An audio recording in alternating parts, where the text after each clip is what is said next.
They mocked our silence as weakness, but silence was the last mercy we ever gave. The grand chamber of the Galactic Council once rang with laughter, not a joy, but mockery. 11 species sat in their jeweled thrones, faces twisted in amusement, as the human envoy stood motionless beneath the gilded arches of judgment. No translator stones hummed in his ears.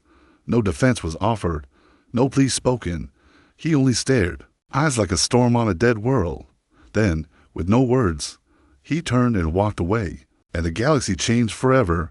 2 weeks earlier, aboard the UNSS Solus 7, humanity's last diplomatic vessel still allowed near the core systems, Commander Elara Kent stood inside the darkened briefing chamber, watching a looping holo of the Council's decree. Her fingers trembled near the pause glyph, though her face stayed iron still. By decree of the Galactic Council, humanity is hereby stripped of all interstellar rights. The Terran Accord is void. You are no longer welcome among the stars. You failed to tame. No trial, no defense, just exile, wrapped in ceremony and laughter. Elara exhaled hard, not from surprise, from heartbreak. Behind her, Rourke, her second-in-command and childhood friend, stepped forward. They've already begun pulling our tech licenses. Colonial scaffolds are being dismantled on Vega. Our settlers are being removed. Elara turned, removed. How? Rourke swallowed. You know how. She looked past him, out the wide viewport. Earth, distant, fragile, and ringed with the dying remains of its orbital defenses, spun slowly. Its skies had cleared in. The last decade, wars faded to whispers, and for once, unity had seemed possible. But the galaxy wasn't ready for a united Earth, or perhaps it feared one. The Solus 7 had once been humanity's flagship of diplomacy, a marvel of zero-gravity architecture, human AI neural symbiosis, and silver-threaded empathy tech that even the Zenithians found elegant. Now it drifted, cut from the Council's networks. A pariah.LARA didn't blink as the deck rumbled. Another power node shutting down as Council tech degraded in their systems. A quiet countdown to suffocation. Have we heard from the colonies? She asked. Rourke nodded grimly. Some are going dark, others being reabsorbed by Council members under protective annexation. Our outer fleets are holding position, but with no supply chain. They're starving us, Elara said. No, Rourke replied, jaw tight. They're erasing us. She turned back to the stars. They don't understand what that means. Elsewhere, hidden in the broken shadows of Saturn's ruined military yards, a boy named Kier sat inside an abandoned training pod, alone, silent. 10 years old, born on a station that once trained Earth's peacekeepers, now just rust and silence. He was watching a fragment of a history reel over and over. It showed the first Earth ship touching down on Varnic Prime. Cheers. Unity. Alien hands clasping human ones. Then, a later clip. Same world, same leaders. Humans being dragged through mud, their bodies burned. Treaties torn apart. Laughter. Kier didn't understand everything, but he remembered the screams. His mother had been an envoy. His father, a security tech. Now, both were names etched into the wall beside the broken pod. He sat cross-legged, whispering their names, one after the other, like a prayer. No tears left, but in the silence, something stirred. The pod's power flickered, and the old AI interface blinked online. Kier Harlan, do you wish to begin protocol awakening? He didn't answer, but his small hand reached out and touched YES. Back aboard the Solus 7, Elara stood before the crew. What remained of it? No more diplomats, just survivors. Engineers, medics, old soldiers with no battlefield. We have 127 human outposts, over a dozen colonies, 5 fleets. Her voice echoed in the dim chamber. We have 42 million humans off Earth, and no protection, no voice, no allies. They expect us to scatter, to go quietly, to forget. She stepped down from the dais, but they forgot something. She said softly. Rourke raised an eyebrow. What's that? She looked him in the eye. We remember everything, far beyond. In the dark band between galactic arms, a Council fleet drifted into orbit over Terra Nova, one of Earth's youngest colonies. No human ships challenged them. The skies were silent. The Admiral scoffed. Cowards. But then, something moved on the ground. A shimmer, a signal spike, and deep beneath the colony's surface, something ancient stirred. Something not listed on any Council registry. Something left behind, not because humans forgot, but because they planned to return Dot in this time. Not as diplomats Dot as reckoning Dot asterisk they didn't fear us because we were loud. They feared what we built in silence, on the far edge of Council, space, in the twin-shadowed orbit of Terra Nova. The fleet admiral of the Zenthri Empire, Voractel, High Custodian of Order, hovered above the human colony. With an amused snarl twisting his scaled lips, still no response, he hissed. His adjutant, a slender Ibrasi, shook his long-jointed head. None, Your Eminence. No ships launched. No threats. No surrender. Vorak waved a clawed hand, then burned the outpost. Send a signal.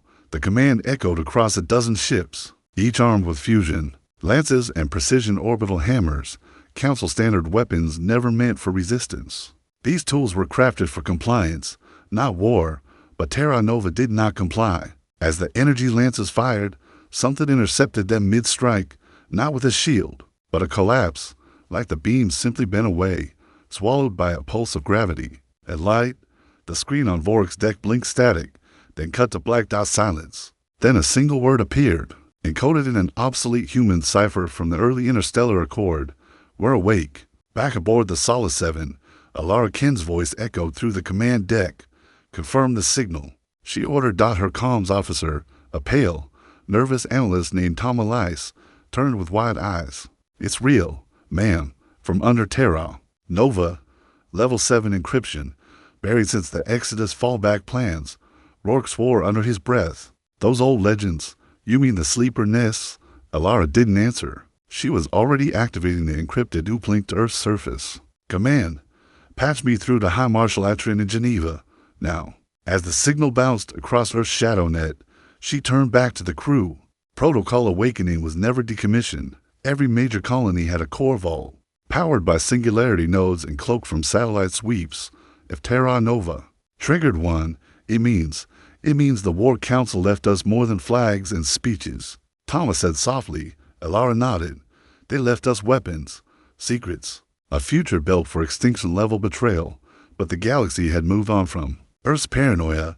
For centuries, the Council painted humans as unstable, brilliant but chaotic, brave but reckless. They welcomed humanity with open arms after the resource wars, then shackled their reach with treaties, technology dependency, and controlled trade. They celebrated Earth's culture as they dismantled its fleets. They praised human innovation, but banned neural warriors and gravitational weapons. They admired our resilience, then ensured we'd never use it again. By the time the Terran Accord was signed, Earth had no more warships above Tier 3, no orbital fortresses, no unrestricted research facilities. The only thing left was memory and hidden contingency plans. The humans remembered everything. Far below, on the surface of Terra Nova, Kier Harlan stood barefoot before the awakened vault. A boy with soot-stained skin and eyes too old for his face. The AI inside the pod had led him here, guiding him through collapsed tunnels and long-dead chambers. Now, before him, an ancient door groaned open, not with rust, but with purpose. Welcome, descendant, said a deep, synthetic voice. This is Archive Core 47, codename. Silence. Kier blinked. Why me?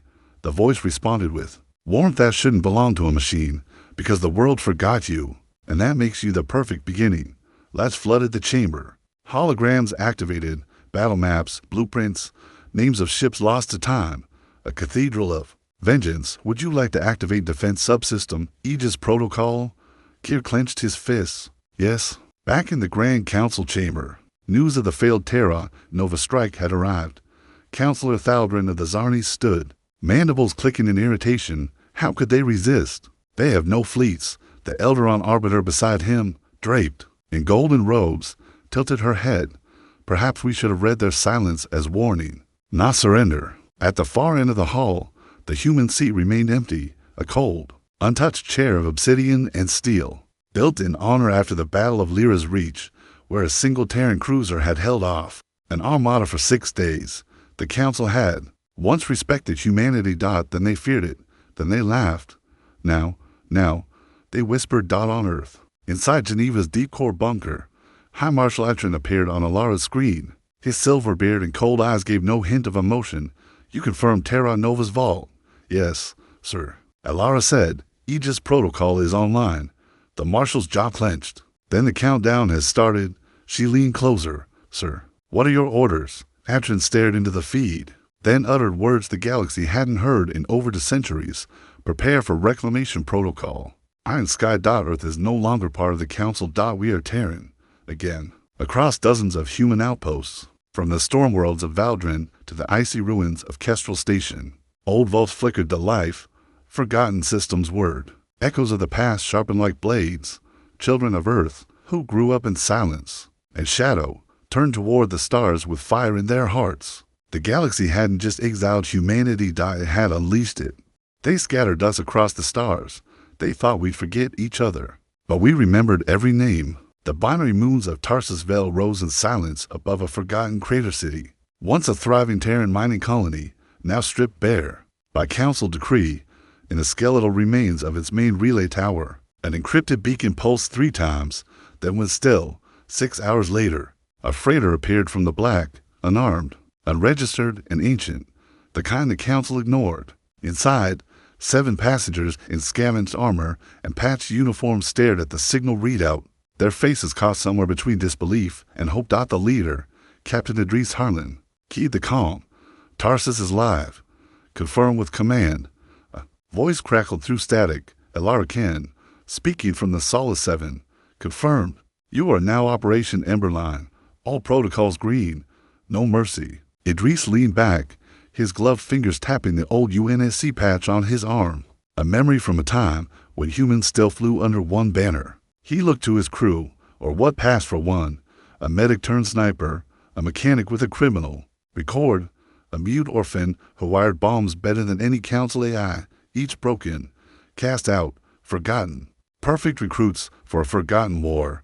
Tarsus Vault is under 10 clicks of rock, said Idris, pointing at the terrain. Council bots buried it. Left the Sentinel unit to watch for survivors. We disable it, crack the core, and light up the grid. That's it. In and out. And if we fail? Asked the sniper, adjusting her scope. He smiled grimly. That we become legends. In orbit above Avari Station, counselors met in secret, their usual theatrics stripped away. They're activating legacy tech, hissed the Zirconi delegate. Weapon systems older than our treaties. We restricted their R&D centuries ago.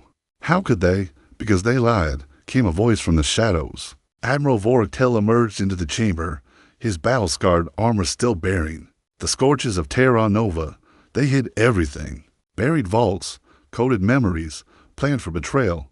Counselor Thaldrin snarled, "We are the law." Vorak pointed a claw at him, and now the law is afraid, on Earth. The defense nexus at Geneva activated global recall. Every human asset, beyond Sol system, was now ordered to respond. The signal rode encrypted graviton waves, silent, invisible, and impossible to jam. It reached sleeper agents, merchant ships, scientists exiled to moons, prisoners held in council penal rings. They all received the same 3 words, Iron Sky Rising, atop the cold, metallic ruins of the Tarsus Vault. Idris and his crew crouched beside the final relay spike. One more override and the system would awaken, bringing whatever was left of humanity's defense AI back online. The mute orphan, Calthrin, slipped forward and gently connected a wire from his kit into the spike's neural core. The light flickered once, then burned. Gold, signals active, whispered the sniper.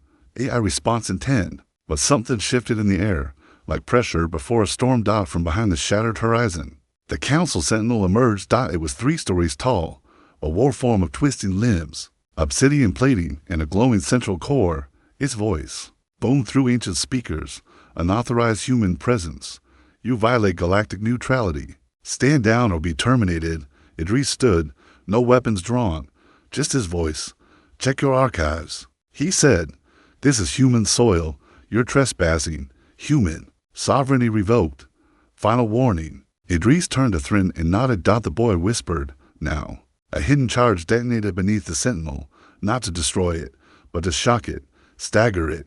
The sniper fired a single pulse round into its eye sensor, just long enough to blind. The targeting array IDRIS sprinted forward, beneath its thrashing limbs, and jammed a data syringe into the core. The sentinel screamed, its legs locked, lights dimmed. Then a voice returned from the void of its memory. Tarsus Vale Defense Core online. Human override accepted. The sentinel shuddered, then knelt down like a knight remembering its oath. Moments later, a wave of energy pulsed through the crater. Across the planet, old systems blinked to life, auto-fabricators, stealth satellites, even atmospheric shields long buried beneath alien stone from orbit. Council patrols watched in horror as Tarsus turned gold, human gold, warm, defiant, alive. Alara's voice rang in Idris' earpiece. "You did it." He chuckled. "They buried us, Alara. Didn't know we were seeds." The council chamber grew tense. Reports were flooding in now. Valdrin, defensive batteries self-reactivated, and opened fire on patrolling ships. Kestrel Station, long-dead jump drives were spooling up with unknown coordinates. Earth's moon, black site, Lunari's echo, had gone dark after sending a single word, ready. The Elderon Arbiter leaned forward. "We feared their rage. We should have feared their silence more," Vorik growled. "We must strike before they gather momentum. No more warnings. No more politics." The room hesitated. Then Thaldrin hissed, "Very well. Full mobilization. Back on Solace 7. Alara watched the flood of signals blinking across the system map, each one a colony reawakening, each one a heartbeat returning. Rourke leaned in. "Is it really happening?" She nodded. "We're not alone anymore." Then she turned to Tama. "Send the next signal. Open the archive gates. Authorize Echo-class command relays. Bring back everything." Tama blinked. "Even the old fleets?" Alara's eyes burned. "Especially the old fleets. Far out in the void between galaxies, long-forgotten Earth ships, once mothballed, sealed, or believed destroyed, stirred. Cloak stations on rogue planets responded. Deep Code A is uncoiled from digital slumber. The Council thought they'd cut out Earth's heart, but it was still beating, and now it was coming for them. It wasn't vengeance they feared. It was unity, because when humans rise together, the empires fall. The 8th Vanguard Fleet of the Galactic Council arrived above Kestrel Station. In a full combat posture, 16 war cruisers, 2 dreadnoughts, and a command carrier casting shadows over the icy moon below. It should have been enough to crush any colony, but Kestrel wasn't just a mining outpost anymore. It had become a fortress. The first Council bombardment met mirror fields, long band, Terran tech that split particle beams in a harmless static.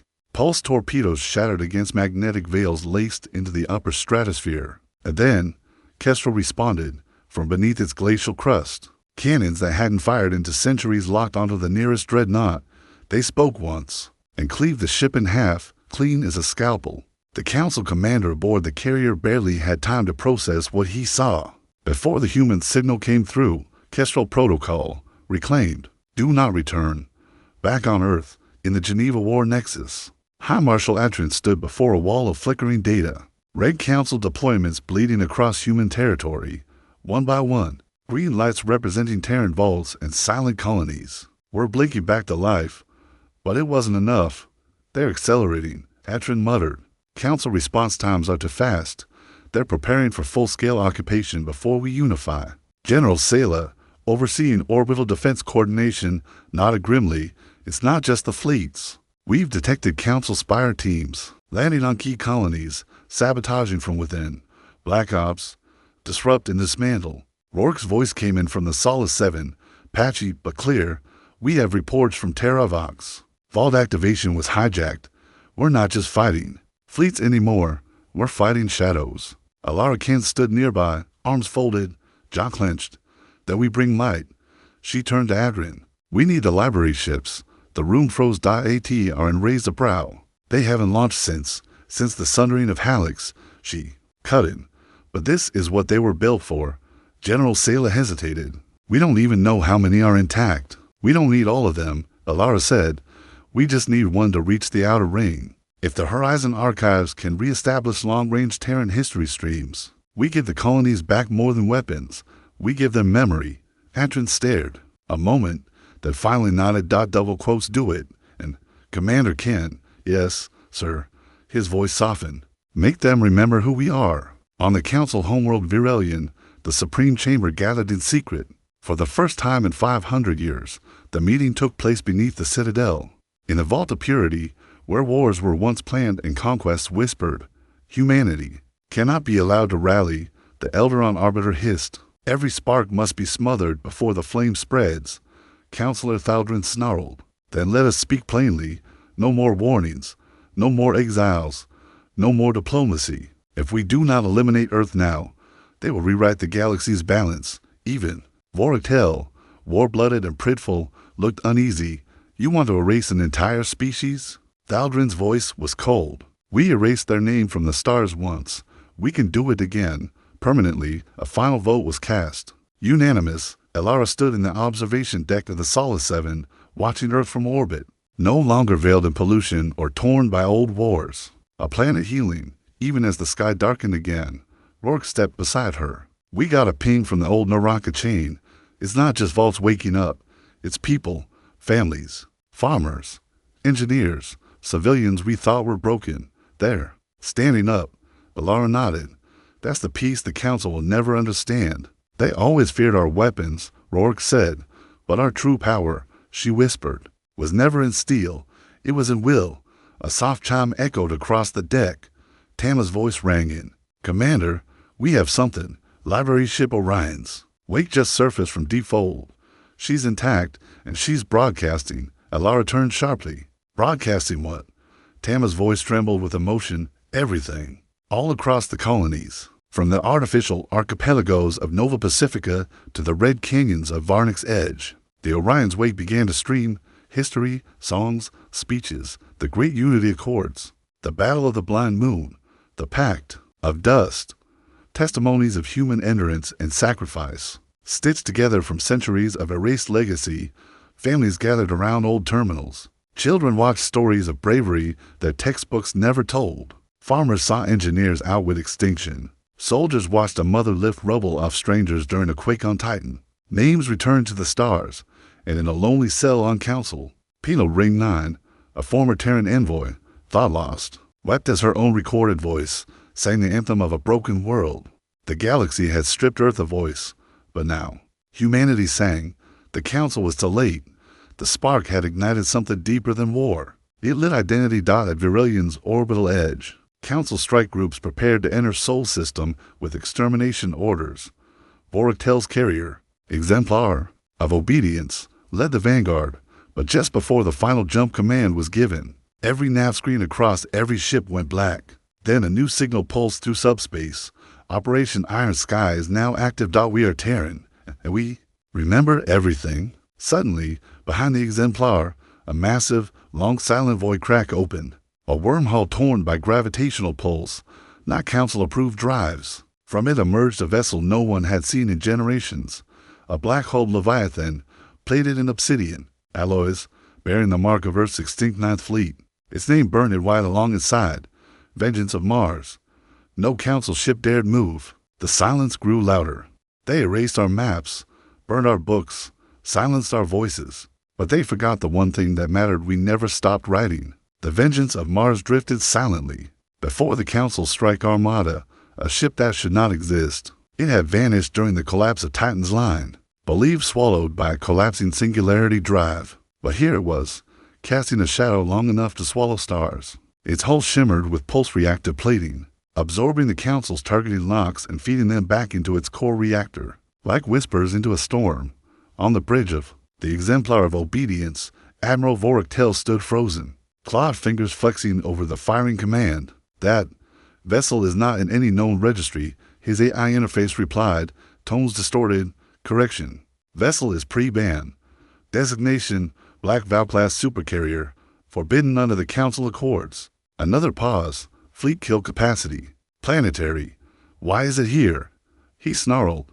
Then came the answer, not from an officer, but through open comms, a human voice, calm, almost tired. You laughed when we walked out. Now we return in silence. Then, the vengeance moved. Elara Kent stood at the heart of the Solace 7's Battle Command Center. A line of data pulses dancing across the table in front of her. Rourke stared in disbelief. They actually did it. They brought her back. Elara nodded slowly. Ninth Fleet didn't vanish. They went into deep silence. They buried themselves alive. No, she replied. They made themselves a blade. Tama turned from her console. Fleet-wide message from Vengeance of Mars. It's not encrypted. Play it, Elara said. The room fell silent as an older voice filled the air, one that all recognized. This It's Commander Harlan Voss, acting Admiral of the Ninth. We have returned under Operation Iron Sky. This vessel holds Earth's final contingency. If you hear this message, then it means the time has come. The time when memory becomes weapon, when silence ends. The Council burned our flags, so now we fly the stars instead. In the ice jungles of nearest reach, a small group of human refugees gathered around a rusted transmitter, their breath freezing in the air. Children who had never seen Earth, farmers with callous hands and broken hope. They heard the voice from vengeance, and one by one, they stood. A boy raised a torn patch, the old Terran starburst, still dirty with soot. A woman whispered an oath from the days before exile. An elder wept as her granddaughter repeated the words she'd only ever heard in stories. We are Terran. We remember. In desperation, the Council responded. The Crimson Writ Directive was issued, an emergency command that bypassed all formal oversight. Every Terran outpost was now considered a hostile sovereign. All non-compliant systems were to be sterilized. No more reclamation. No more diplomacy. Just eradication. But even as the order spread, it arrived a late in the ruins of Terravox, where the Council had unleashed chemical purges to prevent vault activation. Idris Harlan stood over a smoldering trench. The village was gone. Only ashes remained. He didn't cry. Not anymore. But from the wreckage, one thing had survived. A child, maybe 5 years old, clutching a shattered recorder. She hadn't spoken since they found her. Just stared at Idris with silent eyes. He handed her a neural patch. Do you want to remember? The girl nodded. Moments later, the playback began. A fragmented archive from a terraformer's terminal. Smiling faces. The vault opening. People singing. The last song of a lost town. Idris whispered, "You won't be forgotten." Then he looked to his crew. Activate echo signal. Burn it into the sky. On dozens of worlds. Old satellites turned toward Terravox. The signal reached deep into Council territory. Billboards flickered. Holo ads were overwritten. The entire galaxy watched as an image painted itself in golden light across every screen. A single Terran child, holding the old flag, standing in the ashes. And beneath it, one line. You tried to silence us. So we taught our children to scream. At Council HQ, panic turned to fury. Daldrin slammed his appendage on the table. They're weaponizing memory. The elder on Arbiter nodded grimly. It's worse than that. They're reconnecting. We broke their unity across the stars. But this is spiritual war. That we scorch it clean. No, Vorik growled from the shadows. We face them. All turn to him. I'll lead the invasion. Not with proxies. Not with politics. With force. You'll lose. Not if I bring the Obsidian Legion. Gasps rippled through the chamber. The Obsidian Legion, a war caste banned after the cleansing of Virex, genetically fused soldiers, cruel, indomitable. And now, apparently, still alive. Daldrin stared. Do what you must. Back in the Sol system, Alara received a transmission routed through over 30 ghost relays. This is Malavasa vengeance of Mars. The Council has voted for extinction. Then extinction they shall taste. We have reactivated the Relic Armada, and one final secret. Earth was never our only home. Alara blinked. What does that mean? Then a new dot appeared on the star chart. A system long thought lost, a flare collapse, Erebus Prime. Once a failed colony. Now a hidden stronghold. And from its dark orbit, ships began to rise. Old, silent, and flying the colors of the Phoenix Protocol. We didn't rise to conquer the stars. We rose because they told us we weren't allowed to. In the cold void above Erebus Prime, dozens of starships glided from the planet's night side. Like shadows peeling from darkness, each bore markings lost to time. UNS Sierra hull codes, experimental frame models. Fusion core signatures not seen since the first expansion war. But what made them dangerous wasn't their age. It was what they carried. Buried inside their cores were black box. War eyes, Bantech, fused to human memories, built to fight when diplomacy failed. These ships weren't automated. They remembered. At the heart of the formation flew the vengeance of Mars. Flanked by her long-lost sister ships, Judgment Day, Ashlight, and Echo Crown, together, they formed the first full assembly of Phoenix Protocol Fleet 1. They weren't coming to plead. They were coming to end it. Aboard the Solace 7, Alara Ken watched the feed from Erebus. Each ship's ID blinking back online for the first time in 172 years. Her voice was quiet. They waited for the signal. That long. Rourke crossed his arms. They never broke. All this time, buried in silence, waiting for a day no one believed would come, Tama turned. Pale with awe, "Commander, Erebus command is hailing." U.S. Alara stepped forward. On screen, the face that appeared was old, scarred, and unmistakably human. Admiral Solon Wraith, once thought dead at the siege of Ilix Prime. "Commander Ken, this is Wraith. Phoenix Protocol is live. We've run simulations. Our chance of full Council fleet defeat is 22%. Our chance of making them regret this for the rest of time, 100%. Alara almost smiled. "Then let's make it a lesson they'll never forget." The Council's Obsidian Legion arrived near Vega Line 3 days later, 30 ships, genetically forged warriors, gravity weapons, pulse breach tactics. The moment they entered real space, they targeted 3 reclaimed human colonies, Nova Arcs, Tarsus Vel, and Render's Edge, sending full-force orbital strikes, raising anything.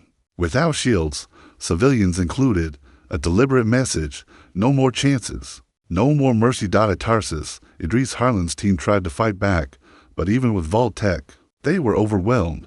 Idris himself was thrown by a gravity surge, buried under steel and ice. In his final transmission, he whispered, "Tell Alara." We held the line. Then silence. Alara received the report in a dim chamber aboard Solid 7. No words, just Idris' voice, and the echo of everything they were losing. She stared at the floor a long time, then stood. "No more holding lines," she said softly. "It's time to break theirs." On Virelian, the Council's core world, chaos reigned beneath silk and stone. Refugees flooded from outer colonies. Markets shut. The High Citadel was under constant lockdown. Panic wasn't spoken aloud, but it vibrated through every corridor. The Elderon Arbiter stood before the Council floor. "This is spiraling beyond control," Thaldrin hissed. "Earth cannot be allowed to become a symbol." Voraktel, watching the feeds of Terran ships rising across systems, clenched his fists. "They already are." A new signal reached the chamber, decrypted by accident. It was a Terran broadcast, raw and unpolished, a child's voice, singing an old Earth lullaby over footage of shattered colonies and rising vaults. "Hope. WEAPONIZED. As the Council prepared to send another wave of fleets, humanity struck first. Operation Voiceless Dawn launched from Erebus, not a battle, but a broadcast. Thousands of relay drones activated across 300 systems. They hijacked the Council's own channels, and for 5 full minutes, the galaxy watched a message no filter could block. Images of burning Earth cities, starvation in Council-managed colonies, executions of human delegates in secret chambers, and finally, footage of Vega Line, children, running through flames. The screen cut to black. Then a human woman appeared. "Alara Khan, you called us dangerous, so we built peace. You called us wild, so we made treaties. You called us lesser, so we gave you trust. And when you laughed, we walked out in silence. That silence ends now. We are not fighting for power. We are not fighting for control. We are fighting for remembrance, so that no child of Earth will ever again be told to forget who they are. You wanted to silence us, but now you'll hear us in every corner of your empire." The broadcast reached trillions, and across dozens of worlds, others began to rise. Not just humans. The Junari, once allies, began refusing Council docking laws.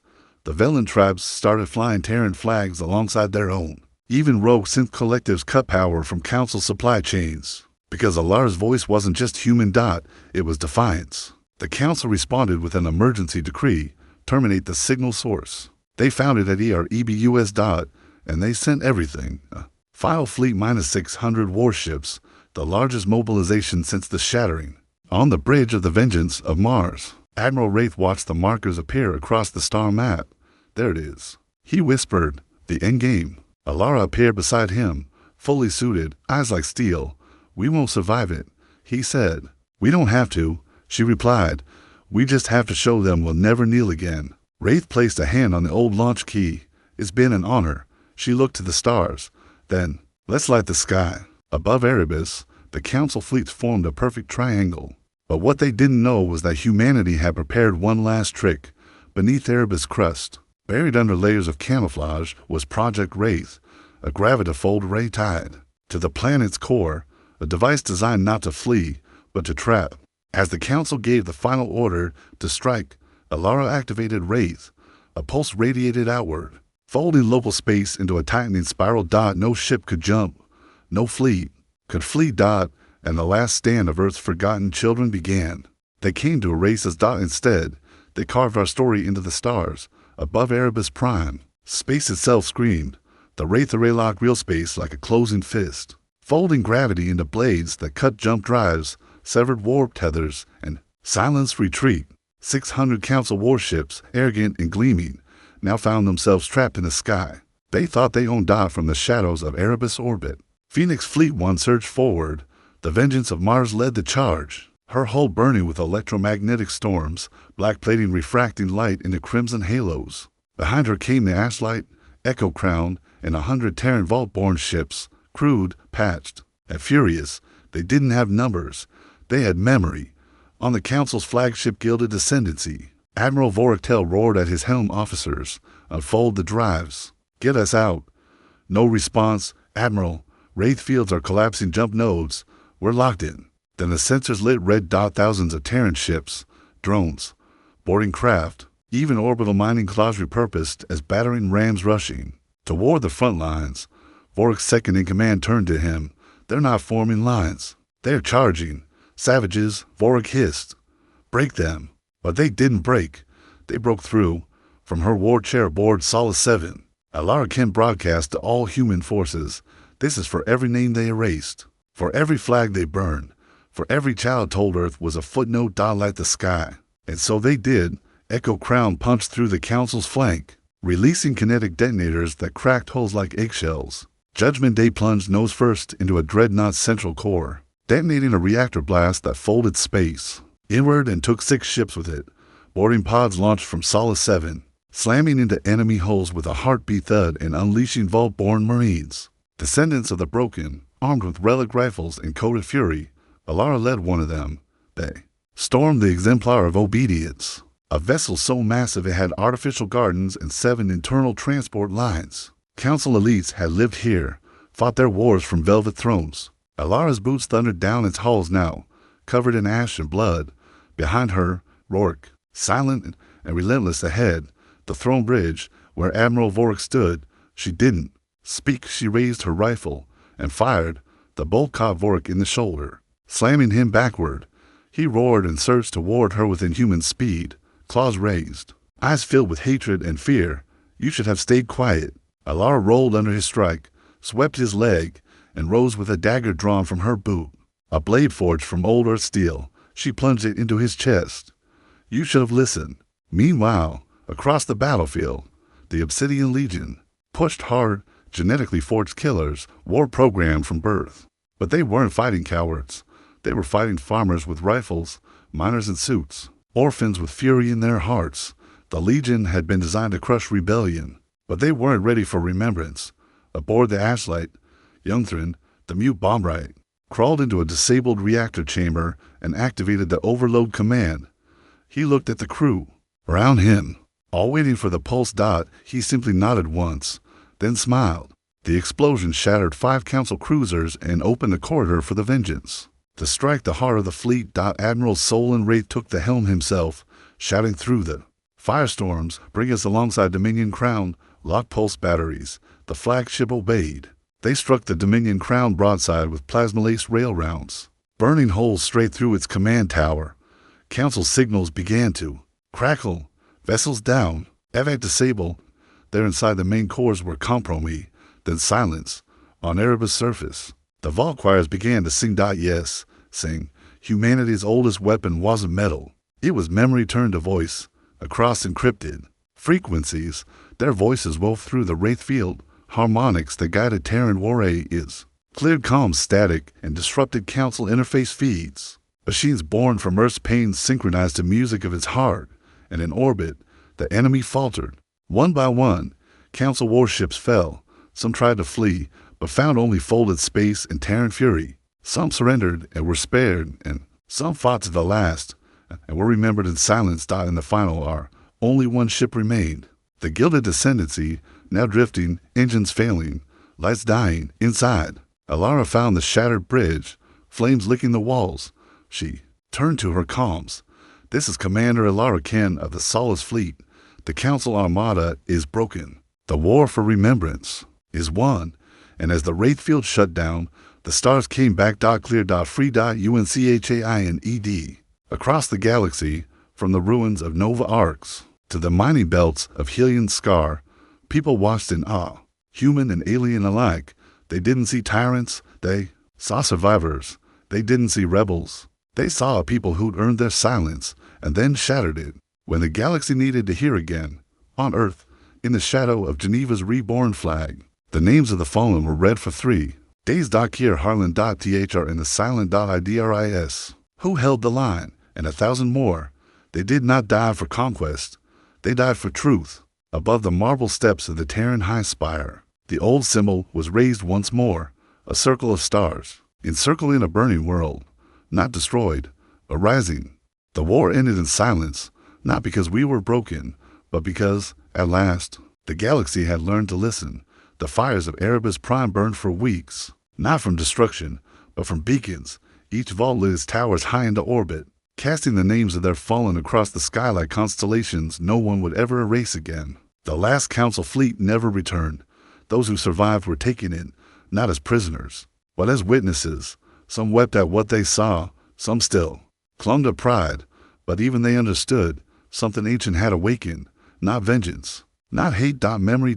In the solemn halls of Terra's unified chamber, silence reigned. For the first time in centuries, every chair was filled, from Luna to Lyra's End, from the ship foundlings of Varnic Drift to the sun dwellers of Solaris Ring. Humanity stood united under one voice.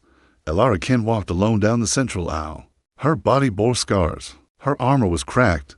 Her voice, quieter now, but still unshaken. We did not return to dominate. We did not rise to avenge. We stood because we remembered who we were. They tried to steal our name, but it is written in our bones. And now, it echoes through every corner of the stars. A vote was called, unanimous. The Terran Accord of Remembrance was ratified, not a declaration of empire, not a demand for tribute, just a single law. Every species has the right to remember its origin. That was all, but that was everything. The Galactic Council no longer ruled. The council floor still stood on Virelion, but its tone had changed. No longer did alien elites dictate fate from golden thrones. Now, hollow benches sat beside Terran envoys, and though the council never publicly surrendered, it never again interfered. The silent treaty, as it came to be called, wasn't signed. It was understood. On Erebus, Admiral Solon Wraith visited the newly erected Field of Echoes, a graveyard for the ships and souls lost in the final battle. He found a single piece of shattered hull from the Judgment Day, still bearing the etched motto, "When memory is forbidden, we turn memory into fire." He stood in silence, then left his metals beneath the steel. Rourke retired to Helion's Reach, where the stars shine like golden glass. He never picked up a rifle again. He taught children how to use calm relays and how to listen before they fight. He smiled more, and every year, on the Day of Remembrance, he read Thrin's name first. Always. As for Elara Ken, she disappeared. No rank. No farewell speech. One day, she walked into the remains of the Vault of Kestrel and never came back out. Some say she lives among the old Vaultborn, guiding the next generation. Some say she pilots a silent ship, patrolling the black for any spark of tyranny. But most simply believe this. She gave the galaxy its voice back, and then chose silence. 1,000 years later, a child born on New Terra, a planet that once bore no name, asked her father, "Were we ever really forgotten?" He smiled, showed her the old flag, stitched into his coat, and pointed to the stars for a while. But then we walked out, and when we came back, the stars made room for us. In the end, no one feared humanity because we were strong. They feared us because we endured, because when the world said fade, we said remember, because we taught the stars that silence can be louder than war, and when they laughed, we walked out in silence. Final line. Now, the stars carry our name.